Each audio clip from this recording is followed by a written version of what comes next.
അപ്പോൾ ഈ വിമാനത്തിന്റെ ദൃശ്യങ്ങളിൽ കാണുന്നത് സീറോ ആണ്, ഫ്ലാപ്പ് എന്നാണ് ആ ദൃശ്യങ്ങളിൽ കണ്ടുകൊണ്ട് വൈമാനിക രംഗത്തെ വിദഗ്ധരൊക്കെ സൂചിപ്പിക്കുന്നത്. അപ്പോൾ എന്തുകൊണ്ടാണ് സീറോയിലേക്ക് പോയത് സംബന്ധിച്ച വലിയൊരു ചർച്ചയും സംശയവുമാണ് വരുന്നത്.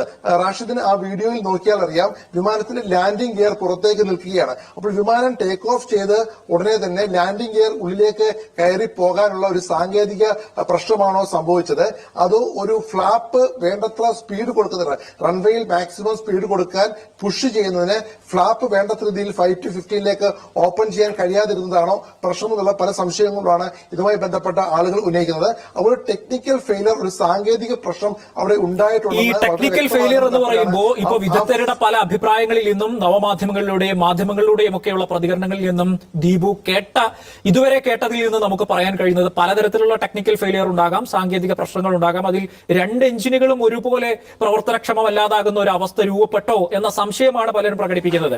അങ്ങനെ വന്നു കഴിഞ്ഞപ്പോൾ മെയ്ഡേ സന്ദേശം എന്ന് വെച്ചാൽ വലിയൊരു അപായത്തിലേക്ക് പോകുന്നു എന്ന സന്ദേശം എയർ ട്രാഫിക് കൺട്രോൾ റൂമിലേക്ക് പൈലറ്റ് കൈമാറുന്നു. അതിനുശേഷം വിമാനം ഇങ്ങനെ ഒരു ക്രാഷ് ലാൻഡിങ്ങിന് ശ്രമിക്കുമ്പോൾ അത് തകർന്ന് പൊട്ടിത്തെറിക്കുന്ന അവസ്ഥയിലേക്ക് പോകുന്നു എന്നുള്ള നിഗമനങ്ങളും സൂചനകളും സംശയങ്ങളും ഒക്കെയാണ് പങ്കുവച്ചുകൊണ്ടിരിക്കുന്നത്. എല്ലാം ഔദ്യോഗികമായി വ്യക്തമാകേണ്ടതാണ്. അപ്പോ അത്തരം സാധ്യതകളാണോ ദീപുവിനോട് സംസാരിക്കുന്നവരും വിദഗ്ധരും ചൂണ്ടിക്കാട്ടുന്നത്? തീർച്ചയായിട്ടും അത്തരം ഒരു സാധ്യതകൾ തന്നെയാണ് ഇത് ചൂണ്ടിക്കാട്ടി. 2-3 സാധ്യതകൾ വരുന്നുണ്ട്. അതിനകത്ത് ഒന്ന് എന്ന് പറയുന്നത് എഞ്ചിൻ ഫെയിൽ, 2 എഞ്ചിനുകളും ഫെയിൽ ചെയ്തുവെന്ന് കൃത്യമായിട്ട് പൈലറ്റുമാർക്ക് മനസ്സിലാക്കുന്നത്. അതായത് ഇതിനകത്ത് അതുകൊണ്ടാണ് അവർ മെയ്ഡേ സന്ദേശം കൊടുക്കുന്നത്.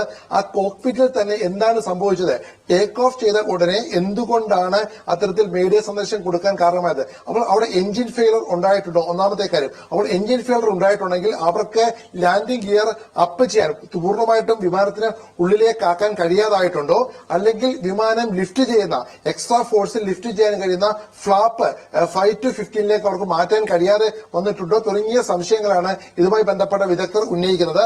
അപ്പോൾ അതുകൊണ്ട് ഇത് ടെക്നിക്കൽ ഫെയിലിയർ സംഭവിച്ചു എന്ന് അവർക്ക് ബോധ്യമായ സാഹചര്യത്തിലാണ് അത്തരത്തിൽ മെയ്ഡേ സന്ദേശം അവിടെ ATCക്ക് കൊടുക്കുന്നത്.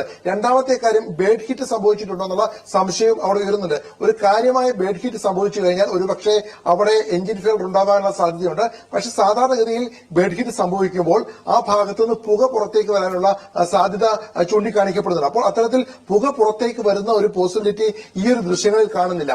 ബേഡ് ഹിറ്റ് ഉണ്ടായാൽ സ്വാഭാവികമായിട്ടും നമുക്ക് ആ ദൃശ്യങ്ങളിൽ കാണാൻ, വിമാനം പറക്കുന്ന സമയത്ത് തന്നെ ആ ബേഡ് ഹിറ്റ് ഉണ്ടായ എഞ്ചിന്റെ ഭാഗത്തുനിന്നും ആ പുക പുറത്തേക്ക് വരുന്ന സാഹചര്യം ഉണ്ടാകും. പക്ഷെ അങ്ങനെ ഒരു സാഹചര്യം അവിടെ ഉണ്ടായിട്ടില്ല.